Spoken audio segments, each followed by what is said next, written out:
မဟုတ်တာဗျာအရှင်မယားတပည့်တော်ကတော့ဆုံးဖုံပေးပြီးမှကျိန်းနေတဲ့မှတ်တာခုဆွန်းနေလေတစိမှမစားအချင်းလုံးလို့တိုးကုန်ပြီဗျာကွယ်ငါဖိုက်ကြီးက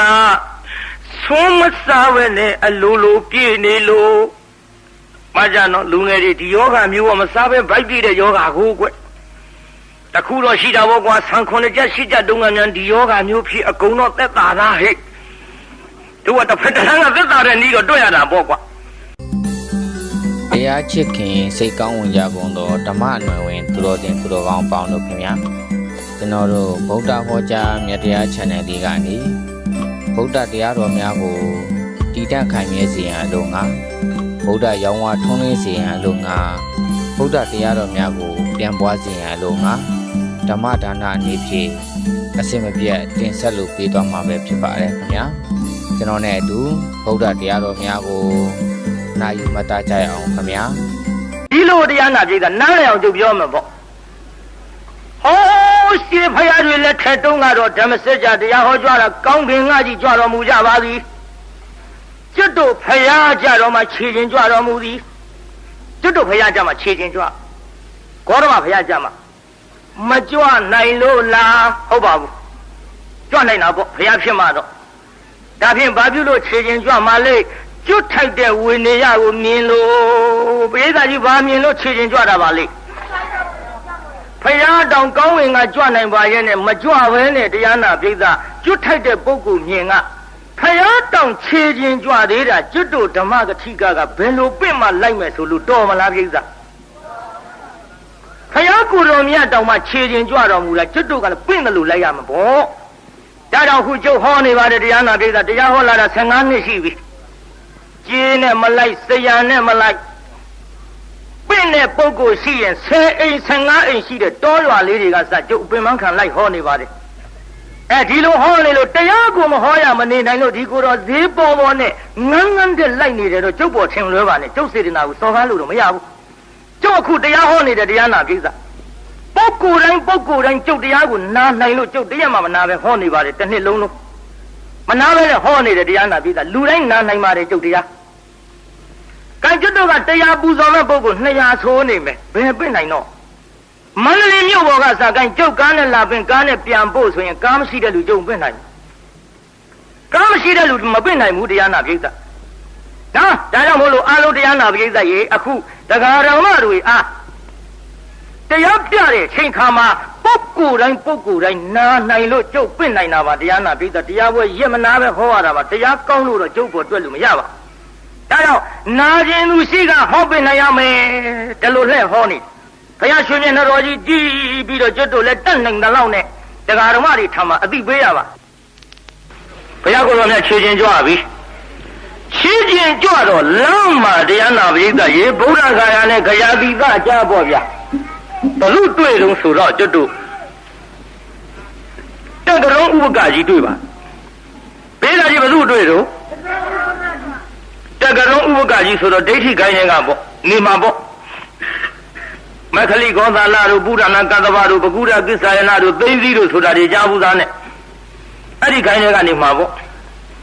ဒိဋ္ဌိကလည်းသူတို့ရာဇဝင်ပြောရရည်စရာကြီးပြိဿမြင်လားဟောကျွတ်တို့မခလိကောသလဆိုတဲ့ကောင်ကြီးကြည့်မှာပေါ့စီအိုကြီးထမ်းလို့တထဲလို့တဲ့လူကဟဲ့လဲမယ်နော်ခလုတ်တိုက်မယ်နော်ကွဲမယ်နော်နဲ့ပြောရင်ခလုတ်တိုက်လဲတော့စီအိုကြီးကွဲပါဇက်မှမပိတ်သေးဘူးကွဲရမလားလို့တရားနာကိစ္စတထဲလို့တဲ့လူကရိုက်မလို့လှမ်းဆွဲလိုက်တာလူမမိဘူးပစိုးမိတော့ပစိုးကြီးထားပစ်ခဲ့ပြီးကွင်းလုံးကျွတ်လူကြီးထွက်ပြေးအဲ့ဒါတောရဲရောက်တော့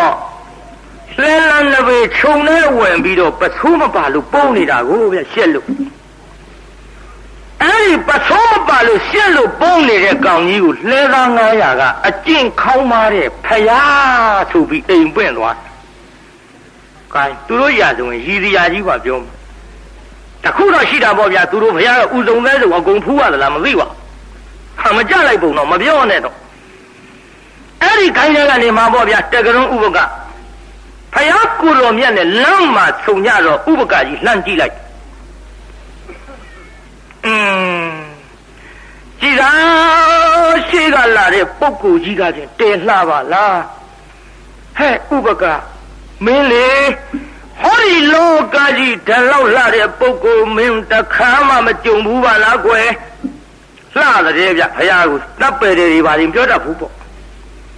ဟုတ်ပါတယ်လေကျွတ်တို့ဘုရားလောက်လှပတပ်ပယ်တော်မူတာလဲလောကမရှိပါဘူးလက္ခဏာတော်ကြီးလက္ခဏာတော်ငယ်တွေနဲ့ဒါလောက်လှလုံးလို့လည်းခင်ဗျားတို့ရှိခိုးကြတာပေါ့ရူပရူပဝိလသကရူပအစိနိယဇာယုတံဝိနေသာရကုဏောပေတံတေနမတုလာယူပါဝါဘယ်သူနဲ့မှနှိုင်းရှင်လို့မရတဲ့ရုပ်ယူပကာယရုပ်အနေနဲ့လည်းတုလို့မရဘူးစကားအနေနဲ့လည်းတုလို့မရဘူးညာအရာတကောအရာမှလည်းပဲတုနိုင်ရှင်နိုင်တယ်လို့မရှိပါဘူးရှိရလားပိဿကြီးဒါကြောင့်ကျွတ်တို့ပြည့်စမသံဃာယရဏတင်နဲ့မင်းတို့မင်းတရားကြီးရွှေကျောင်းတော်ကြီးဆောက်ပြီးတော့ကျောင်းတော်ကြီးဘွဲ့ပေးလိုက်တဲ့အတုမရှိကျောင်းတော်ဘာကျောင်းတော်လဲတော့ပိဿအတုမရှိကျောင်းတော်ကြီးကျောင်းထိုင်မှုဘုန်းကြီးလျှောက်ရှာလိုက်တော့အတုမရှိတဲ့ဘုန်းကြီးကလည်းမရှိလောကအဲ့ဒါဗမောဆုံးပြသွားတယ်မဟုတ်လားဗျမင်းကျောင်းကနာမည်ပဲလို့ပေးတော့အတုမရှိကျောင်းဗျဟေးလောကအတုမရှိတာဖရာဓမ္မရှိတာဘယ်ဘုန်းကြီးမှမထိုင်ရဘူးကွာဖရာကျောင်းဖြစ်စေဆိုဘယ်သူမှထိုင်ရဘူးဗျနော်ဒါကြောင့်အတုမရှိတာကကျွတ်တို့ဖရာခုတော်မြတ်ရှိအဲ့လိုဘယ်သူနဲ့မှမတူအောင်လှတော့ဒီပုဂ္ဂိုလ်ကြီးမိတ်ဆွေဖွဲ့ရရင်ဖြင့်ကောင်းလိမ့်မယ်ထင်တယ်ကဲကြည်တရားနာပရိသတ်ကြီးဖရာမှမသိတော့မိတ်ဆွေဖွဲ့တော့ကြည်သာကြည်ညိုစရာကောင်းပါပြီစက်ခုံတရေကြီးချလို့အိန္ဒိယကြီးကလည်းကြည်ပါပြီငါမိတ်ဆွေဖွဲ့မှာတော်တော့မယ်ထင်တယ်လို့ဖယားကိုတော်မြတ်အပါရောက်တော့အိုးမိတ်ဆွေကြီးဘယ်ကကြွလာတာတို့သင်နာမည်ကဘယ်လိုခေါ်တော့သင်ဆရာကဘယ်သူတို့သင်အခုပဲကြွမှာဒုံးနဲ့တရားနာပရိသတ်ကြီးသူကတော့ငါ6ကိုမပါဘူးဒုံးကြီးဖယားမင်းနေတာဒီတော့ဘုရားကိုယ်တော်မြတ်ကဟဲ့ခြေသားဥပကငါဖယားဘောရီမန္တိုင်ကကြွလာတယ်ငါနာမည်ကတော့မင်္ဂပါကိုအောင်တော်မူခဲ့လို့ဇိနာလို့ခေါ်တယ်မြန်မာလို့ခေါ်ခြင်းရင်တော့ဥအောင်ပေါ့ကွာစားရတော့ပါဘူးကျုပ်ကဖမ်းပြောလိုက်ရတာဒါဥဒိဇိနာဆိုတာလဲအောင်တဲ့အဓိပ္ပာယ်ထွက်တော့ကျွတ်တို့လူလိုခုံမယ်ဆိုရင်ဥအောင်ပေါ့ဗျာငါမှဆရာမရှိပါဘူးကွတရားမှုညာဖြင့်အလိုလိုသိတော်မူတယ်တရားမှုညာဖြင့်သစ္စာ၄ပါးကိုငါဖယားအလိုလိုမြင်တော်မူတယ်ပြီးတော့လေအခုငါကြွမှာကတော့မိဂရာဝုံတော်ပြင်စဝက်ကြီးငါဥကိုဓမ္မစကြာတရားဟောကြွမယ်မိတ်ဆွေကြီးတွေ့ရတာဝန်သာပါရဲ့အကူအညီလို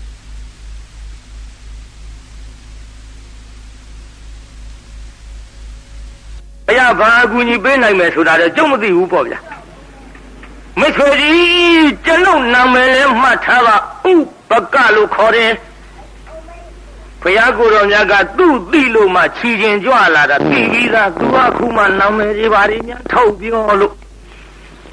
ကျွန်ုပ်အကူအညီလိုတဲ့ချိန်ခါမှလည်းမိတ်ဆွေကြီးကိုအကူအညီတောင်းမရစေမိတ်ဆွေကြီးရဲ့ရုပ်ရည်ကဓမ္မဂတိကဆိုတာဟုတ်တန်ကောင်းရဲ့မိတ်ဆွေကြီးကြွပေတော့လို့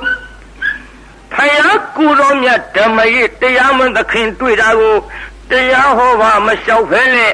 ခေါင်းတဆက်ဆက်ငိမ့်မိတ်ဆွေဖွဲ့ယုံနဲ့လမ်းခွဲခဲ့တဲ့ဥပကာပလောက်သနာစရာကောင်းတရားဟောပါလျှောက်ရလားပိဿကြီး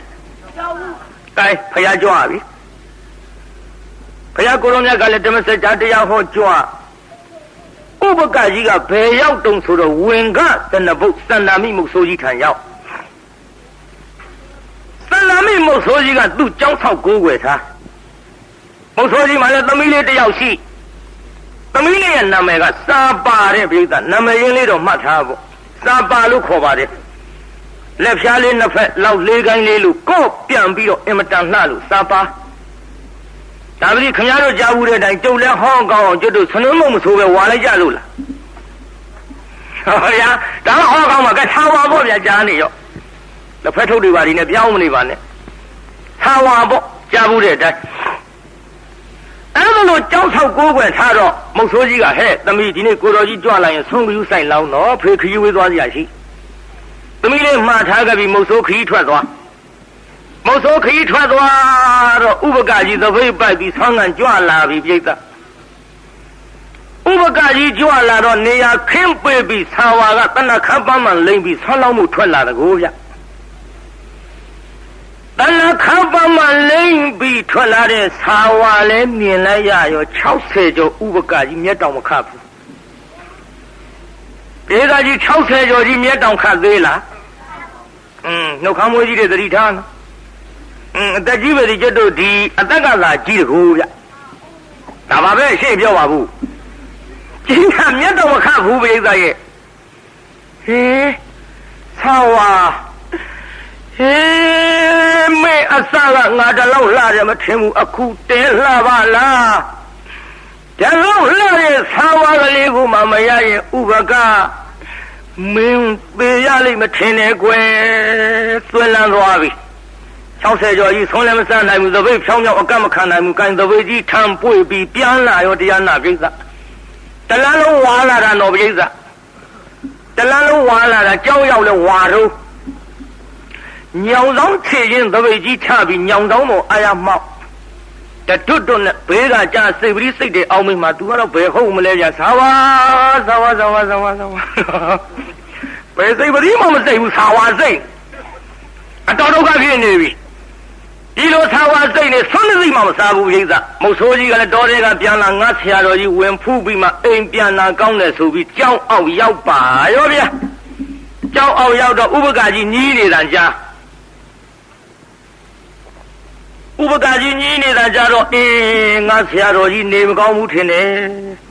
တဲ့မေအောင်မကျောင်းပေါ်ရောက်တော့ညောင်ဆောင်ခြေချင်းကသပိတ်ဖွင့်ကြည့်လိုက်ဟာ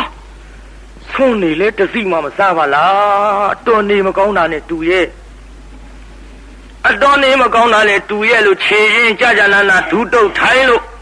ခြေတော်ကလေးကိုင်းပြီးတော့ကမှအရှင်မယားဟေးမင်းမသူလဲကွာ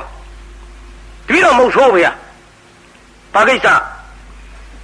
အိုးကိုဆရာရှင်မြတ်တော့ဖူးပြီးမှအိမ်ကိုပြန်မယ်ဆိုပြီးအရှင်မယားကြော်ရင်ဝင်လာတာရှင်မယားနေမကောင်းဘူးထင်တယ်ဗျာအေးငါနေမကောင်းဘူးကွာရှင်မယားနေမကောင်းရင်ရှင်မယားယောဂတပည့်တော်ပြောပြရှင်မယားတပည့်တော်ကုမယ်ဗျာမဟုတ်ဆိုးပြန်တော့ငါယောဂမင်းကုလို့မရဘူးအေးသာပြန်တော့ကွယ်မဟုတ်တာဗျာအနာတိဆေးရှိရမှာပေါ့ဗျာတပည့်တော်ကုမယ်ဗျာမကုနဲ့မင်းကုလို့မရဘူးငါယောဂကသေမဲ့ယောဂလူငယ်တွေမှတ်ကြဟိဒီယောဂမျိုးကသေမဲ့ယောဂဆိုပါလားကွမဟုတ်တာဗျာအရှင်မယားတပည့်တော်ကတော့ဆုံးဖုံပေးပြီးမှကျိန်းနေတဲ့မှတ်တာခုဆုံးနေလေတစိမှမစားအချင်းလုံးလို့တိုးကုန်ပြီဗျာကွယ်ငါဖိုက်ကြီးကဆုံးမစားပဲနဲ့အလိုလိုပြည့်နေလို့မကြနော်လူငယ်တွေဒီယောဂမျိုးကမစားပဲဗိုက်ပြည့်တဲ့ယောဂကိုကွတခုတော့ရှိတာပေါ့ကွာဆံခွန်ချက်ရှိကြတုံးကမြန်ဒီယောဂမျိုးဖြစ်အကုန်တော့သက်သာသားဟဲ့တို့ကတစ်ဖက်တစ်လမ်းကသက်သာတဲ့နီးတော့တွေ့ရတာပေါ့ကွာကြည့်ငါယောဂကသိမဲ့ယောဂမစားပဲနဲ့ဗိုက်ပြည့်နေတာကွအရှင်မယားကျိန်းနေတာမှတ်လို့ကွာမျက်လုံးမိတ်ပြီးအိတ်တော့အိတ်တာပဲကွာဒါကြီးကမျက်စိတွေကမထွက်လို့ဘာကြီးတော့မရအဲ့ဒါကြီးပဲကွာသမီးဆိုတော့လေအဲ့ဒါကြီးနဲ့အဆုံးသတ်ရရှင်မယားတပည့်တော်ကပြောပါဗျာအရှင်မယားနေကောင်းမယ်ဆိုရင်တပည့်တော်ကုကျင်တယ်ဗျာမင်းကုလို့မရဘူးထင်တယ်ကွယ်မုတ်ဆိုးပြန်တော့မဟုတ်ဘူးတပည့်တော်ဆရာတပည့်မို့လို့တနာလဲတနာပါရဲ့အရှင်မယားယောဂပြောင်းမယ်ဆိုရင်တပည့်တော်အသက်ကလွှဲရင်အကုန်လှူပါမယ်ဗျာပြောလိုက်ရောဗျာမစင်မစားနဲ့ဒီကမုတ်ဆိုးစဉ်းစားရဲ့လားမသိလို့ပေါ့သိစဉ်းစားမှာပေါ့အခုမသိတော့အသက်ကလွှဲအကုန်လှူပါမယ်ဗျာလို့လဲပြောလိုက်ရောလူမမာကြီးငုတ်တုတ်ဖြစ်လက်ချိုးအတွက်သာဝါကသူ့အသက်လားမဟုတ်သူ့သက်ကသာဝါလားမဟုတ်ရေးချမဟုတ်ပေါ်လာပြီသာဝါကသူ့အသက်မဟုတ်သူ့အသက်ကသာဝါမဟုတ်အနုလုံပတိလုံအပြန်ပြန်တွက်ကြည့်လိုက်တော့ရည်ရွယ်ချက်ကလေးလဲပါရောငုတ်တုတ်ဖြစ်တာပေါ့ဗျာ嘿，毛头，哎呀，没这个来啊，讲路面说的，这改表了了，没听听我，这几位的大苗家老的，都看不起的，他看到。是呀，这个路讲路嘛没偏，哎，没这个路讲路面说的表啊，都嘛不挂，第六怪，没么事就俺硬从俺抓住了，没得没来插话表话的，八种呀，你讲我你从我老了，哎呀，这边多严，哦，没俺这个从我那头挂，干，没事吧偏，第六怪，没得没来等那看帮忙的领出来着。哦，新梅呀，那这边都没批零，那把就跟对话了，那把大片，我地下屋那没收白，亲家嘛不送面龙片没得。哎，怪等那看帮忙的领比着出来着，嘿，没来带喇叭拉过。哦，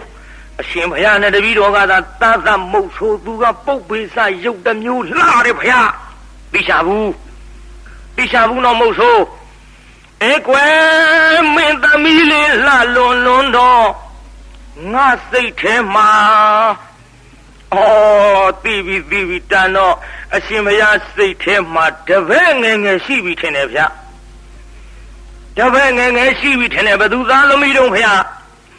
当然，地路线咯，边拆呢。咱们路线都没跟爬跟带，新梅呀那这边多呢，谁家这边便宜着？新梅呀本多的挺背上呀嘛，包片过的外边没事吧？新梅呀，谁天嘛这边俺不都咱这边的我走路走，咱说地震当地本震当本呀嘛，包呢没说个类似的小标呢，过着去都面忙够了，都看呗，俺这里表达你讲白悄出。哎，没错，哎呀，干瓜，这个来公路没出着，表话着嘛不，没错，这份俺好富贵，阿罗那玩意新年那西他比着表话着么贵，这个新年那为啥？不满哎的，他就着西为啥来？这话表讲的，俺新年那闹他表，比他东面他也是，要么要的你要么他吧那边，没有人看见东面他谁个你闹来几把了，人家人来为嘛不？他要这个要的你也他来，干新年那谁的他，表啊这么贵，几老贵没错耶，其实啊，这位天个孙子自己嘛啥的没对的喏，嘛老爸呀。一关干表啊着嘛不，这个路公路没错了，没错诶，这路关，没么系统跟从俺抓到了，咱那看把门领出来的，没得没插话也别拿来你来呀哟，阿罗那玩意，没得没插话过嘛，俺们呀人在那里面这份来么好服，俺固然贵。家长，明这个路公路没错路，咱投标啊的没错野路，这路来标来哟，没错面路标。啊，这回俺的马达阿库来啥大多，新不呀哈个来啥个大工那个不呀？马拉巴不呀，新拉巴不呀？新不呀？这月个来几把比不呀？西门呀，地月里讲嘛，孙中国他们亲戚嘛呢？西门呀，这个16岁就不呀，这边说都没那个16年挨把子的不呀？不是在于16岁就呢，16年出了就都没对没人闹的嘛不呀？满地下他个呀？偏身上把偏路上来着，嘿，没错。没啥个着，这个路公路没来把里呢，没库克里片比包括，没库克里片比，在几个人没差，啥个着，这个路公路没来把里呢，加上俺要个没表个样子呢，对没要个，没公路没要把无所把里个呢，库着没个里片比。没错，变了，俺怎么怪了？没娘让我别来的，在以为的大苗家木着来呀，哈哈，婆媳人家就俺那包公了， ငယ်ကျိုးငယ်နံပေါ်ပါဘူးကြီးမှမှုတယ်ဆိုတော့ကြီးကျိုးကြီးနာပေါ့ဗျာစဉ်းစားလာထားကြအဲ့ဒါလို့ညောင်ဆောင်တော့ပြည့်လဲလိုက်တော့ကိုင်းဗျာရှင်မရလည်းမသေးရပါဘူးဂတိလည်းမဖြစ်ပါဘူးဗျာအသက်ကြီးမှသနာလည်းသနာပါရဲ့ကိုင်းထွက်ပါတော့ဗျာတပီတော့ပေးစားပါမသို့တော့လည်းပဲရှင်မရသားကျွေးမှုမရကျွေးမှုပညာများရှိရလားဗျာမင်းခုံလို့ထစ်လို့ရတဲ့တန်ငါတွေကိုငါနောက်ကထမ်းပြီးတော့ရောက်မကွာကိုင်းနေတဲ့ပညာလားဗျာ60ကျော်အထိစီးပူးခဲ့ရတဲ့ပညာဆိုတော့ကျွတ်တို့ဘီအင်းနီးလောက်နေမှာပေါ့ဗျာနောက်ကထမ်းရောက်မတယ်ပြိဿရဲ့ကံဗျာဖြစ်သမျှအကြောင်းအကောင်းကြီးပေါ့တပည့်တော်လည်းဂတိမဖြစ်တော့ပါဘူးရှင်မယားလူထွက်တော်မူပါဗျာလူထွက်ပြီးသမီးလေးနဲ့ပေးစားလိုက်60ကျော်နဲ့16နှစ်ဆိုတော့မင်္ဂလာဆောင်တီးဝိုင်းနေပါလေလုံးမနေပါနဲ့ဗျာခတ်တုတ်တုတ်ပေါ့ကံရသွားပြီရသွားတော့မိဘပေးစားလို့သာယူရ60ကျော်ကြီးမြီးဖို့ရွယ်ဆိုတော့ဘယ်သူကြည့်ယူနိုင်မှာမလို့ဝိသရဲ့မကြည့်ယူပဲမဲ့လို့အတူတူနေပြီးတော့လာခဲ့ကြတရားနာဝိသရဲ့ယောက်ျားဖြစ်တဲ့ဥပကဘယ်လိုပင်သေခါလိအသက်ကြီးပေမဲ့လို့သာဝဖြစ်တဲ့မိန်းကလေးကငဲနေတော့ဓမ္မတာသဘာဝအတိုင်းသားယောက်ျားကလေးတယောက်သူ့ဘာသာလို့ရွှေဆင်းကလေးလို့ဝင်းနေတဲ့ကလေးတယောက်ဖွားမြောက်ပါပြီသားလေးတယောက်ဖွားမြောက်ကလေးကလည်းဥမမဲဇာမမြောက်နည်းနည်းတော့စိတ်ပြက်လာပြီပေါ့ဗျာစိတ်ပြက်လာပြီပေါ့ဒုက္ခပဲအဖေပေးစားလို့သာယူရဘာပညာမှလည်းမရှိဘူးအသက်ကလည်းသွေးကနေပြီမကြခင်သေးတော့မှာငါအလောင်းကြီးအိမ်မော်ဝဲတင်ရတာနဲ့အတူတူပဲသူသိလို့ရှိရင်လည်းမကြခင်မဟုတ်ဆိုးမှဖြစ်တော့မယ်မထူးပါဘူးတကြိုစရိတ်မှသက်တာဆိုပြီးတော့သာဝါကကလေးဆောင်ချောက်တယ်ပြိဿရဲ့ခင်ဗျားတို့လို့ဆိုရိုးရိုးချောက်မှာပေါ့ဗျာမိထီလာကန်းလုံးအောက်ကဖားကောက်ခဲပါဖားပါရင်တကောင်ပေးဟေပါမျက်လုံးနဲ့ကြောင်းတောင်းနဲ့ဖားကောင်ကတေးအိုဘာညာပေါ့ဗျာခင်ဗျားတို့လို့ဆိုရင်ပေါ့ဟောမဟုတ်ဘူးဗျကလေးဆောင်ချောက်နင့်ဘာယူနန်းရဟန်းပေါ်ရဲ့ငါကိုမဲ့၍လူထွက်လာဒီချော့တာကြည့်သားမနင့်ဘာကယူပေါ်ကြီးတဲ့ငါမဲ့ပြီးလူထွက်လာတာတဲ့နင့်ဘာယူနန်းရဟန်းပေါ်ရဲ့ငါကိုမဲ့၍လူထွက်လာသည်ပညာပေတုံးထမင်းဖြုံးဟဲ့ကဒုံးဝဲရဲ့သားအိပ်ပါတော့လားမကြတာဗျာကဒုံးမှဆိုမွဲရသေးနာရယာကြီးပေါ့ဗျာနာရယာကြီးချော့လိုက်တော့ဥပကကဘာပြောတော့သာဝါမင်းတို့တော့မဆောင်နဲ့ဗျာကိုင်တဲ့ချော့တာ तू ကမဆောင်နဲ့လို့မှတ်ထားနော်အဲ့ဒါဥပကကြီးဘေးကထိုင်းနေပုံလဲမြင်အောင်ကြည့်မျက်စိနဲ့မြင်အောင်တော့ကြုတ်ပြောပြမယ်မြင်အောင်ဖမ်းကြည့်စမ်းမဒူးတစ်ဖက်လှဲလို့မြေကြီးပေါ်ချလို့ဒူးတစ်ဖက်ထောင်းလှဲတဲ့ဒူးပေါ်လက်ဖက်နှောက်ကြီးဆန်းထောက်လို့ထောင်ထားတဲ့ဒူးပေါ်တဒေါင်စီကြီးဆန်းတင်းလို့မြင်အောင်သာကြည့်မကြည့်တတ်ရင်သာဝါတို့တက်တိုက်ဖရာကြီးရောက်တဲ့အခါကုသိမ့်နာယုံနဲ့ဝင်ကြည့်ကတွေ့လိမ့်မယ်ထိုင်းနေပုံလေးအဲ့ဒါမှမမြင်တတ်သေးဘူးဆိုရင်မယုံရင်တခါကြီးတို့အိမ်ကြတော့ထိုင်ကြည့်ဒီပုံစံကြီးပဲဟာလို့ဟုတ်တယ်လေကိုယ်တိုင်ထိုင်ကြည့်တော့သိရောပေါ့ဘုန်းကြီးပြောတဲ့အတိုင်းသာထိုင်ကြည့်ဒီတိုင်းကြီးဟာလို့ကဲတရားနာပရိသတ်ရေခုကြည့်ဥပကအဲ့ဒီတိုင်းကြီးထိုင်ပြီးတော့တို့တော့မဆောင်နဲ့ဗျာမရပါဘူးဟိုကဆက်ချော့ကြောင်းရှင်မြန်ပေမျိုးမို့တေဆိုးလာမောင်းငယ်ကြည့်တရားနာပရိသတ်ရေမင်းဖေကအသက်ကြီးမှရှင်လိန်ပြန်လာတဲ့ရှင်လူထွက်ကြီးတဲ့ကြောင်းရှင်မြန်ပေမျိုးဟိုမို့တေဆိုးလာမောင်းငယ်ခွေညိုလည်းရနောက်မဖွဲအောင်ခွေညိုလည်းရနောက်ကြောင်းရှင်မြန်ပေမျိုးဟိုမို့တေဆိုးလာမောင်းငယ်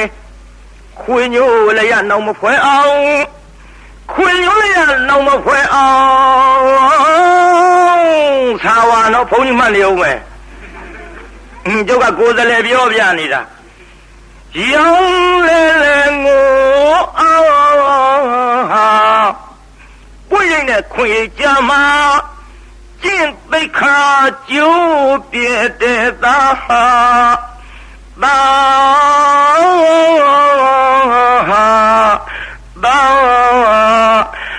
အဲ့ဒီတိုင်းပေါ့ဗျာကဲအဲ့ဒီတိုင်းပေါ့မင်းဖေကအသက်ကြီးမှအကျင့်ပြက်လာတဲ့လူကြီးတဲ့လူရဲ့မှုနာမလီတဲ့ဘုန်းကြီးလူတွေဆိုတော့လေလူမှုကိစ္စဘာမှနားမလဲဘူးတဲ့ပရိသတ်ရဲ့နာစရာကြီးစောင်းချော့နေတာဘုန်းကြီးလူတွေများပြောလဲပြောစရာပါပဲအားတော့နာပါရဲ့ဟုတ်တယ်လေကိုယ်တကာတွေလည်းဘုန်းကြီးလူတွေတည်းအများကြီးရှိနေတော့အားတော့နာပါရဲ့ပြောမယ်ဆိုလည်းပြောစရာဗျဘုန်းကြီးလူတွေကကျောက်ဦးလသိန်းကြီးကပြောဘူးပါလေလူမထွက်ကြနဲ့ဖျားတဲ့ပြီးတော့လူထွက်ခါစားကဘုန်းကြီးလူတွေဇာတိမဖြောက်ပုံသူကပြောပြသင်္ဘောပေါ်မှာရှိုးကောင်းကောင်းနဲ့ဝတ်ထားအပြိုကြီးလေး6ယောက်ကသူ့ဝိုင်းကြည့်တဲ့အော်ဘုန်းကြီးလူတွေနဲ့တူလို့မဟုတ်ဘူးဖျားတယ်ရှိုးကောင်းလို့အပြိုလေး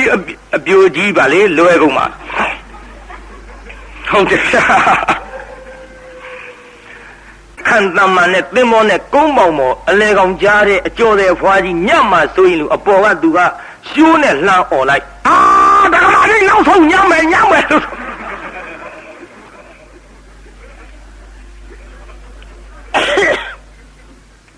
အဲ့ဒါလို့လှမ်းអော်လိုက်တော့သူ့ဝိုင်းကြည့်နေတဲ့အပြိုကြီး6ယောက်ကတို့ရှိုးကောင်းလို့ကြည့်တယ်လက်ဆက်တတ်တော့ဘုန်းကြီးလူတွက်ကြီးကိုတော့လို့အဲ့ဒါတပည့်တော်ကိုနောက်မကြည့်တော့ဘူးဖရားတဲ့လက်ကိုတိတ်ရောတဲ့ပြောမှုပါတယ်ဦးလသိန်းကြီးကဟုတ်တယ်ဘုန်းကြီးလူတွေကဇာတိမဖြောက်ဘူးလမ်းသွားအောင်တော့လက်တစ်ဖက်ထဲရမ်းသွားရမှာပေါ့ဗျဘုန်းကြီးဘွားတုန်းကဒီဘက်တစ်ဖက်ကမလွတ်လပ်ဘူးမြုံလာတယ်လွတ်လပ်တဲ့ဘက်ကြီးတအားရမ်းဟုတ်တယ်မရိတ်သားရဲ့ပြီးတော့ပခုံးတစ်ဖက်နေ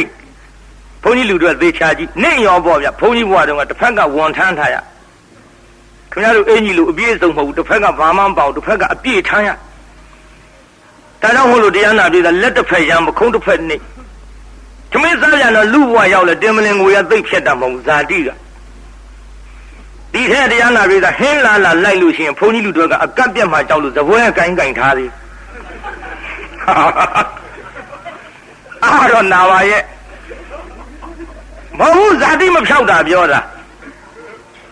ဒီထဲမြုံလာတရားနာပြည်သားမုတ်ဆိုးမှလည်းဘုန်းကြီးလူတွေနဲ့ရ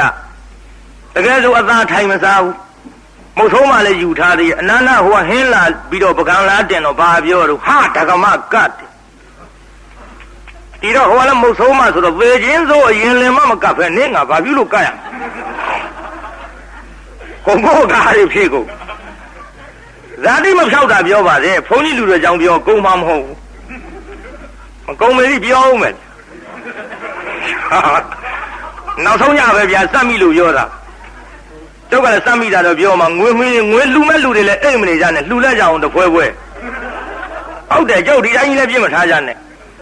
ပြောရအောင်မြင်းလာဘုန်းကြီးလူတွေဟိုမိမရတော့မိမရွာသူကလိုက်သွားရမိမရွာလိုက်သွားတော့တကယ်ဆိုရင်ပြာသူတဘူတွေဆောင်းသွင်းကြီးချမ်းတော့ဗျပြာသူတဘူတွေဆောင်းသွင်းကြီးချမ်းတော့တရားနာပရိသတ်တကယ်ဆိုရင်ငါချမ်းနဲ့စောင်းပေးဟေ့ဆိုအကောင်းသားဟုတ်ဘူးဗျစောင်းတောင်းတာကမဝါသာနဲ့တောင်းကမဝါတော့ခင်ဗျားတို့ကြားဘူးပါလေသူနာတူမေဘွမ်ဒေသံဂောဆိုတာလေကြားဘူးပါလေအဲ့ဒီကမဝါသာနဲ့စောင်းတောင်းသူ့ရွာသူ့ပြေချမ်းမလေးစောင်းဟာလို့စောင်းတောင်းတာကမဝါသာနဲ့တောင်းဒီတော့မိမကတော့နဲ့တော့ဘုန်းကြီးလူတွေယူထားလို့သူများကြိုက်ရတယ်တဲ့ငါချမ်းနဲ့စောင်းပေးဟဲ့ဆိုပြီးတော့ကမဝါသာကြီးနဲ့လုံနေရဒီတော့သူကမိမဘာပြောတော့ဆိုတော့ဟဲညီငါမပြောနဲ့လေဂံကြီးမဟာလို့ဒါတိမဖြောက်တာပြောပါလေဒါကြောင့်ဘုန်းကြီးလူတွေအကြောင်းပြောကုန်မှမဟုတ်ဘူးပြောတာမကုန်မေးပြောအောင်မယ်မကြုံတော့ဆုံးပြောရတာကိုဗျ မြင်းလာတရားနာပြေတာမင်းတို့မင်းကြီးလက်ထက်ဟိုဘုန်းကြီးလူတော်တင်တဲ့အပြိုတော်တွေနဲ့ရဘုန်းကြီးလူတော်ကဘုန်းကြီးဆုံးအပြိုတော်ကထီသုံးနန်းသုံးခင်ဗျားတို့လို့ဆိုထမင်းစားကြစို့ဘောဗျဟုတ်ဘူးဗျဟိုကအပြိုတော်ထီသုံးနန်းသုံးနဲ့မောင်တော်ဗျာပွဲတော်တဲကြစို့ဘုန်းကြီးလူတော်ကဖုံးပေးနှင်းလည်းဗျာအောင်မကြဘူးနော်ဒါလည်းသူကလည်းသူတော့တဲ့လာပေါ့ဗျခင်ဗျားတို့လို့ဆိုအိတ်ကြစို့ဘောဗျဟောမဟုတ်ဘူးဗျမောင်တော်ဗျာစက်တော့ခေါ်ကြစို့ဘုန်းကြီးလူတော်ကကြိမ်နှင်းလည်းဗျာသူဟာနဲ့သူကြတော့တဲ့လို့ဒါကြောင့်ကျုပ်ကမကုံဘူးပြောတာအဲ့ဒါကြောင့်မလို့ဘုန်းကြီးလူတွေဆိုတာလူမှုပါမှနားမလဲဘူးတဲ့ဗျ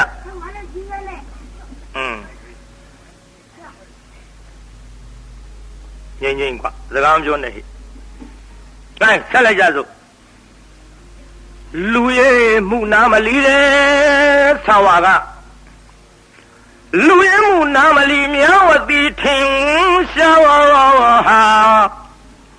သက်60ဘာသာကမထခုပူအောင်တိတ်ပါဆိုမတိတ်ဖဲရဲ့နဲ့ကြိတ်အခဲမင်းကိုကျဲပြောင်းသွားပေါ့ဗျာကိုမကိုဆွဲကြအရှိကြီးပေါ့ဗျာ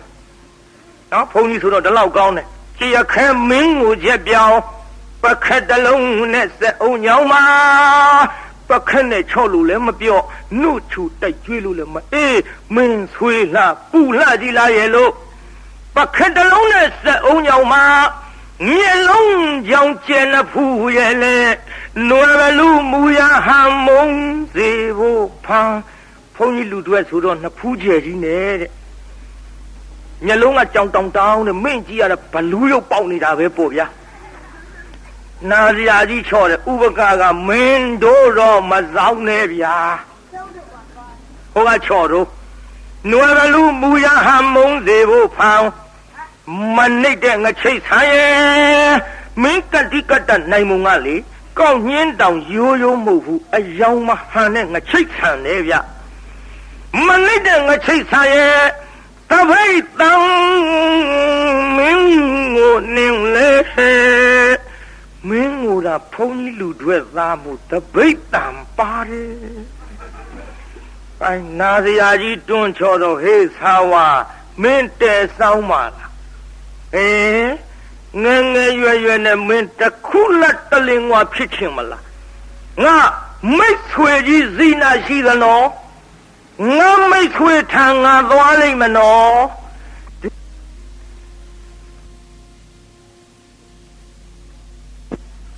ငါမိတ်ဆွေထံငါသွားလိမ့်မနော်ဒီလိုပြောတော့ဆာဝါကအောင်မေဒီအရွယ်ကြီးကပြည့်သွားဘသူကများလွန်အားပို့မှာတော့ဒီမဲ့မလီနိုင်တဲ့လူကသွားတာမှတ်သားနော်အသက်ကြီးတာကြီးတွေငယ်တာလေးယူကြကြသတိထားစားအခုကြည့်မလီနိုင်တဲ့လူကသွားတာနဲ့ကဲတလောက်စောင်းလာမြောင်းလာဆူလှပူလှတဲ့သာဝါသားတယောက်နဲ့မေငဲငဲရွယ်ရွယ်မှာတခုလက်တလင်กว่าဘဝနဲ့နေရခဲ့ပြီးတော့သာဝါရဲ့ငါမိတ်ဆွေကြီးဇီနာထံငါပြေးပေါ်ဆိုပြီးတော့ဖယားထံသို့ဥပကထွက်ခဲ့ပါပြီဖယားကိုယ်တော်မြတ်ဒါကြောင့်ချီရင်ကြွတာနော်ဖယားကိုယ်တော်မြတ်ကလည်းခြေသားတို့60ကျော်60ကျော်လူအိုကြီးများလာရင်ဇိနာလို့မေးလာရင်ငါဖယားထံအရောက်ပို့လိုက်ကြကိုဗျအဲ့လိုအရောက်ပို့လိုက်ကြဆိုတော့ဇိနာရောဖယားဇိနာပြတော်မူကြပါဖယားဇိနာထံရောက်ပို့တော်မူကြပါဖယားလို့ဆိုတော့တပည့်သားရဟန်းတော်များကဖယားထံပို့ဖယားထံရောက်တော့ဖယားကိုယ်တော်မြတ်ကသင်လျောက်ပတ်တဲ့ဒေသနာဓမ္မပြဥပကကြီးလေဒီမဲ့တရားနာပိသပฏิကတန်ရောစဉ်ခွာတဲ့အနာဂတ်ကြီးတည်ပါပြီ။ပိသကြီးဥပကကြီးဘာတည်သွားလို့အနာဂတ်မြတ်3ဖို့ဗျဘာမှလို့အနာဂတ်တည်ပြီးတော့ဒီဘဝကသုတေသောခဗြဟ္မပြေသို့ရောက်ပါပြီ။အခုဥပကကြီးဗြဟ္မပြေရှိလေရဲ့။ပိသကြီးအခုဥပကကြီးဘယ်မှာတော့ဗြဟ္မပြေကနေပြီးတော့အောက်ပြန်မဆင်းဘ ဘုံသင်စမ်းပြီးတော့နောက်ပိုင်းနိဗ္ဗာန်ဝင်လိမ့်မယ်တဲ့ပရိသတ်ဒီတရားဟောရတာနှုတ်ခမ်းမွေးကြီးတွေအားကြမှာလည်းကြောက်ရသေးမလေး60လဲကျော်သေးရဲ့16နှစ်လေးလည်းရသေးရဲ့အနာဂံလည်းတည်သေးရဲ့ပြမပြေကြောက်ဘုံသင်စမ်းနိဗ္ဗာန်ဝင်ဒီလိုများဆိုနိဟဆိုရင်သွားပြီဗျဟုတ်တယ်သွားပြီဟိုကဖယားနဲ့တွေ့တာခမည်းတော်ကကျွတ်တို့နဲ့တွေ့တာကျွတ်တို့ဟောလို့ကတော့ခမည်းတော်ထားခုံလို့9000ရောက်ဖို့ခဲရင်းတယ်တော့ဒါတော့အတွေ့ချင်းမတူတော့လည်းပဲတရားနာပိဋကအာမကြတော့မူကြပါနဲ့ဗျာဟဲ့အခုကြည့်ဥပကကြီးအနာဂံတိပြမပြေရောက်ဘုံစင်စံနိဗ္ဗာန်ဝင်သူဇလန်ဒီနေရာဖြတ်ကြစို့ကိုင်းတရားနာပိဋကကြီးကြံ့ကြသေးရဲ့လားပိဋကအိမ်ပြန်ပို့ကြပါစို့ဗျာပြောရင်နဲ့နာကြီးကရမနေဘူးဗျာဒါကြောင့်အတ္တကေဟေပြောသမျှဟောသမျှတွေကသဘောမကျပဲအပြစ်တွေ့ခဲ့လည်းရင်ခြေရင်နဲ့ဖုံမုံစိတ်တွေပြစ်ပြီးအတိတိတော်မိမိတို့အင်္ဂါဌာနသို့နိဝတ္တတုပိခံ၍ပြန်ကြပေတော့တောင်းမှနေတာနော်တောင်းအောမြောက်အောတို့စိတ်ထဲမကြိုက်တာလေးတွေများပါရင်တော့ဒီချိန်ထိအောင်ဒီလိုမှမဟောမနာနိုင်ဘူးဆိုရင်သိခံနိုင်လောက်ရဲ့လို့တောင်းမှနေပါတယ်ပြိဿကြီးကျေနပ်ကြလားပြန်ကြဗျာပြန်မှတော့နတ်ပြန်ကြမနတ်တနတ်မပြန်ကြနဲ့ဒါကြောင့်နိဝတ္တတုပိခံရတာပြန်ကြပေတော့ဒီဝတ္တတုမေတ္တာရဲ့ဘခါဖြောင်းလိုက်မယ်ပြစ်ပရာတွေဝေးရကမြန်စီရောခြေသာဆွေကလျောင်းပြီးကိုစိတ်နှပြချမ်းသာစွာဖြင့်မှန်စွာမနေပြောင်းပါလေတော့ပြန်ကြစေကုန်တည်း